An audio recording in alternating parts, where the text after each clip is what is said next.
Assalamualaikum warahmatullahi wabarakatuh. Perkenalkan, saya Riana Puspasari, mahasiswi semester 3 dari Prodi Pendidikan Agama Islam, Fakultas Tarbiyah, Institut Agama Islam Al-Quran Al-Ittifaqiyah Indralaya. Pada video ini saya akan menjelaskan tugas praktek dari pembelajaran berbasis teknologi dengan dosen pengampu Ustadz Ferry Heryadi MPD. Pada kesempatan ini saya akan menjelaskan materi mengenai menjalani hidup penuh manfaat dengan menghindari berfoya-foya, riya, takabur, dan hasad. Dengan video ini, mari kita simak penjelasan materinya. Tujuan pembelajarannya: 1. Menjelaskan pengertian berfoya-foya, riya, takabur, dan hasad. 2. Mengidentifikasi contoh-contoh perilaku yang termasuk sifat berfoya-foya, riya, takabur, dan hasad. 3. Menjelaskan dampak negatif dari keempat sifat tercela tersebut. Dan yang keempat, bagaimana cara kita menghindari keempat sifat tercela tersebut. Selanjutnya, A. Menghindari sifat hidup berfoya-foya. Secara alami, manusia cenderung mencintai harta dan ingin hidup berkecukupan.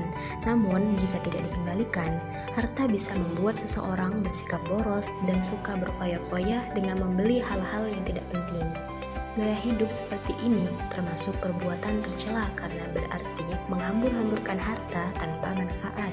3 contoh dari sifat berfoya-foya. 1. Misalnya sering membeli barang bermerek hanya agar terlihat keren di depan teman. 2. Nongkrong di kafe mahal padahal belum tentu mampu secara ekonominya. Dan yang ketiga, menghabiskan uang jajan untuk hal tidak penting, contohnya seperti game online berlebihan. Dampak negatif sifat hidup berfoya-foya, yaitu terlalu sibuk mengurusi kebahagiaan duniawi dan melalaikan akhirat. Dapat menimbulkan sifat iri, dengki, dan pamer, dapat memicu frustasi apabila hartanya habis, dan berpotensi menimbulkan sifat kikir. Selanjutnya, cara kita untuk menghindari sifat hidup berfoya-foya, yaitu membelanjakan harta sesuai dengan skala prioritas kebutuhan, membiasakan bersedekah dan membantu orang lain, bergaya hidup sederhana, selalu bersyukur dan bersikap rendah hati. B. Menghindari sifat riya. Riya secara bahasa berarti menampakkan atau memperlihatkan. Secara istilah, riya yaitu melakukan ibadah dengan niat supaya mendapat pujian dari orang lain. Riya merupakan sifat tercela yang menyebabkan amal ibadah menjadi sia-sia. Contoh sifat riya. Yang pertama, misalnya rajin sholat di musola hanya ketika ada guru agar terlihat rajin beribadah. Yang kedua, memberi sumbangan saat ada kegiatan sosial hanya supaya disebut dermawan.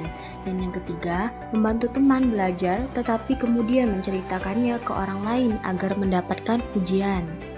Selanjutnya, dampak negatif dari perbuatan riya, yaitu muncul rasa tidak puas atas amal yang telah dikerjakan, muncul rasa gelisah saat melakukan amal kebaikan, merusak nilai pahala dari suatu ibadah, bahkan bisa hilang sama sekali. Menyesal apabila amalnya tidak diperhatikan oleh orang lain dan mengurangi kepercayaan dan simpati dari orang lain. Berikut cara menghindari sifat riya, yaitu dengan meluruskan niat, menyadari bahwa dirinya adalah hamba Allah, memohon pertolongan Allah, memperbanyak rasa syukur, dan membiasakan hidup sederhana.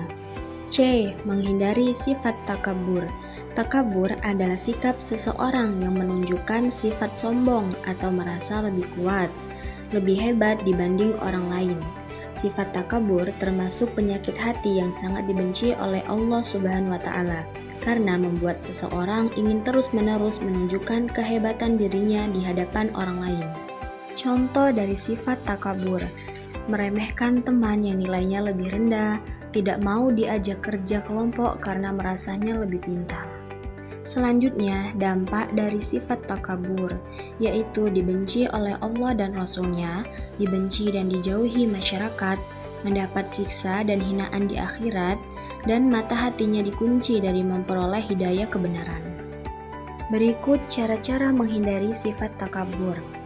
menyadari kekurangan dan kelemahan dirinya, berusaha selalu menghargai orang lain, bersifat rendah hati, ikhlas dalam melakukan ibadah. Materi selanjutnya, D. Menghindari sifat hasad.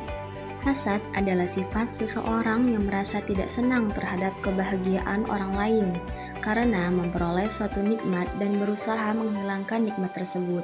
Sifat ini muncul pada diri seseorang dikarenakan adanya rasa benci terhadap segala sesuatu yang dimiliki orang lain, baik berupa harta, benda, ataupun jabatan.